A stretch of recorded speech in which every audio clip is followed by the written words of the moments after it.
Hi mga ka-Jamdith viewers and marathoners, shout out po sa inyong lahat.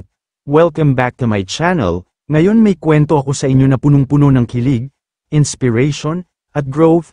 Talakayin natin ang sagot ni Medeth sa mga binabatong tanong sa kanya na may halong love, goals, at personal development. Stay tuned dahil siguradong maaaliw kayo.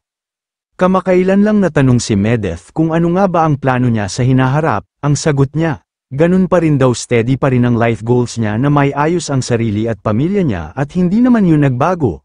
Pero ang focus niya ngayon, mas ini-enjoy ang mga blessings na dumarating sa kanya. Hindi lang yun, she's really working on improving herself, personal growth, self-love, at pagiging better everyday. Ang galing, di ba? Very grounded.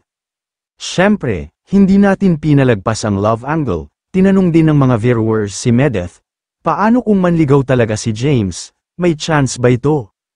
Ang sagot ni Medeth, oo naman, may pag-asa raw si James kahit hindi pa daw siya tapos mag-aral. Ang cute no? Kasi for her, kaya niyang i-balance ang priorities niya, love life man yan o studies, pero dagdag pa niya, sa ngayon daw, kung ano ang meron sila ni James, masaya na siya doon, wala munang label, pero may something, alam niyo na yan. At eto na ang nakakakilig na tanong, on a scale of 1 to 10, ano ang level ng relationship nila ni James?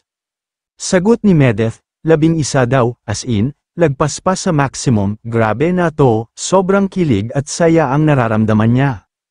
Parang unspoken understanding na sila, kahit hindi pa official, sana all, di ba?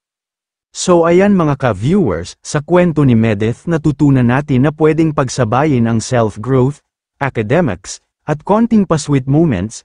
Hindi mo kailangan madaliin ang lahat, just enjoy the moment, just like what she's doing. And kung may James din sa buhay nyo, naku, kilalanin muna ng mabuti bago sumabak. Don't forget to like, comment, and share kung kinilig kayo sa kwento, at syempre, subscribe for more kwentuhang real talk.